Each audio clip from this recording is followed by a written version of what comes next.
We turn to page RA. These are book reviews. And this is a dictionary by John Penrice. I number these RA review A, and I have a review B and a review C, etc. Now this dictionary is only Arabic, only Quran Arabic words, and it's by John Penrice. It has 166 pages, and it was first published in 1873, and it was reprinted. The last print I saw was in 1985, and it only has Quran vocabulary.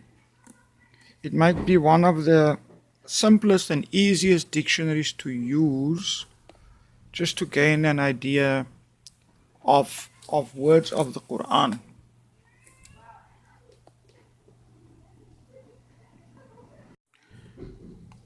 Then we come to review B, RB, and this is a book by Simon Hopkins. It was his PhD actually. Studies in Early Arabic. It has 509 pages with the extensive index that you have at the back. And it's based upon papyri datable to before 300 AH. That's 912 AD, 300 AH. If you look at the Muslim history of 300 AH, who ruled that time, you will have an idea. It was published in 1984, but it was a PhD thesis at the University of London in 1978, and it was written at Cape Town. Now, this is a very complicated book, so I'd rather read something from the book here. It's a description of early Arabic, often considered identical with classical Arabic, are traditionally based on a corpus of pre- and post-Islamic poetry and a body of more or less explicitly religious literature represented principally by the Quran, reported sayings of the Prophet Muhammad, and accounts of the emergence of the early Muslim community. A source of early Arabic quite different from these classical Arabic writings, which has as yet been little exploited in the study of the history of the language, is a wealth of original and authentic documentary material datable to the first few centuries of Islam, written mainly on papyrus, but also on paper, parchment, wood, and other perishable stuffs. To these sources must be added a large number of inscriptions, coins, ostraka, glass, weights, etc. In this book, the author is concerned mostly, but not only, with the philological analysis of the language of the early Arabic papyri as used in business letters, economic registers, passports, legal contracts, private correspondence, tax receipts. The few extant Arabic literary papyri are also studied here. From the author's analysis, there emerges a picture of early Arabic rather different from that obtained from the study of the literary compositions of classical Arabic as set out in the standard textbooks. The language of these early papyrus documents is shown to belong to Middle rather than to classical Arabic, and is therefore typologically more akin to the modern dialects than to the classical language. In fact, many of the features current today in modern Arabic dialects are attested here for the first time. This book which is the first of its kind to deal with Arabic papyri, comprises a short introduction, chapters on orthography and phonetics, morphology and syntax, as well as a detailed index. The examples are listed in chronological order, and parallel features from many strata of Arabic are adduced throughout in the footnotes. This is a very complicated book to read. The reason I mention it is if you ever go on the internet, I don't think you will find it in a bookshop because it might be out of print. And if you find parts of it on the internet, and you might not find the entire book, but parts of it, then you just look at it to see what he struggled to deal with. Not that it will be very useful for our study or for our use, for what we are doing now, but I just thought I'll mention it.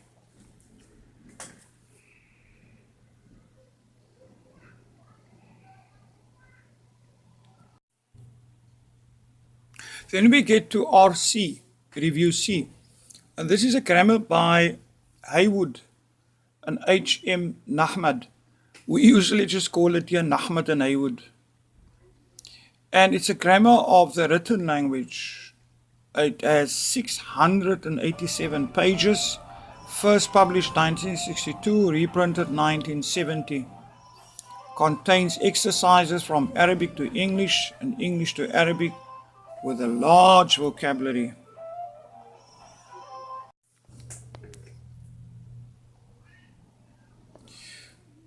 RD, Arabic Language and Grammar by Kaplawatsky, and it's in 4 volumes, each about 220 pages. Arabic Language and Grammar by Dr. Yochanan Kaplawatsky, in 4 volumes, about 220 pages each volume. And it's best for easy learning, and it has plenty of exercises. It was first printed here, the way I saw the print, 1968, and it's out of print now. But if you look at if you look at the front pages, then you will see it was already published in 1940. I don't know why it was first printed, or perhaps that was a reprint, 1968. But I saw already publications 1940. And other publications also by the same author, but mainly language. Most of the people in the early days here used this Kaplawatsky. They had a bit against him because Muslims didn't like, when this Jewish-Muslim conflict started, they didn't like to be seen to be studying books by a Jewish author. But it's a brilliant piece of work. And some of my teachers said, it's the closest, the language is the closest to the classical Arabic. The print is also big. It's easy to read.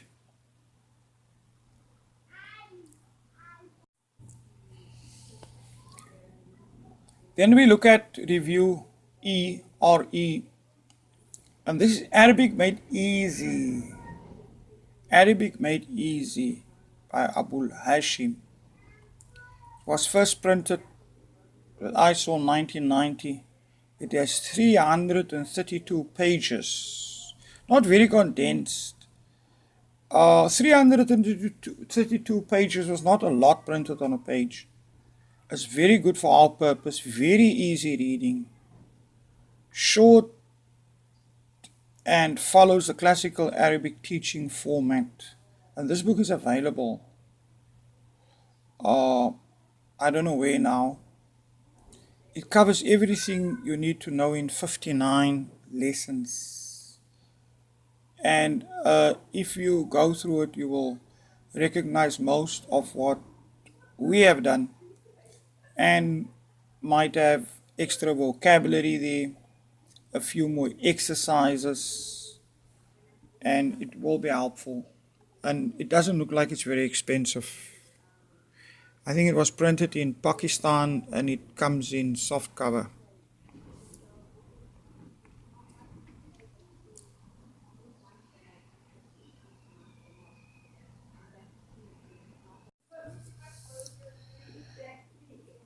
Now this book in RF, Langenscheid's Harold Funk, by Harold Funk. It's a book in German. And you would wonder why I have it here. It's very practical even if you don't understand German well. If you know Afrikaans or Dutch and a bit of Arabic, we know Afrikaans here. It is easy to follow and advance. Very good for conversational Arabic and worth translating into your own language. The exercise which will improve your own language, if you should try to translate it into your own language. It has 332 pages. And I saw it was printed in 1986 and 1989. And in this book you will also see how to write Arabic freehand. So the other books don't have that in. But it's just a very short lesson to show you the freehand way of writing, how it differs from the printed writing.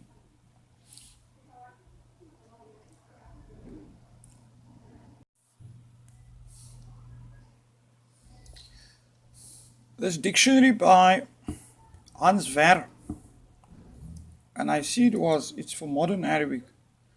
It's most popular because there isn't another dictionary. It's not easy to find another dictionary because most of the people who studied Arabic, the only dictionary they could find was this by Hans Ver. And it was translated into English. It's 1,110 pages. You get it in a almost A4 size big, and you get it in a smaller print also. And it was edited in 1960, translated from German, compiled during World War II. Remember, Mein Kampf was translated into Arabic circa 1933. So there might have been a very strong interest for the Germans to learn Arabic.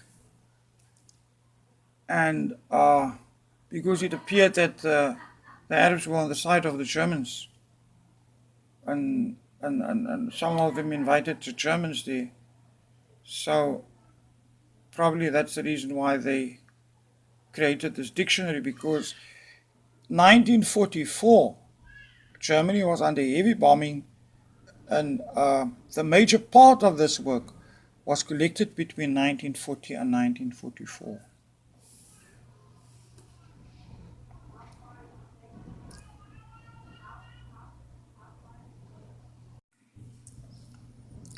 Then look at R.H. Qamus. Very difficult to read actually, but it's a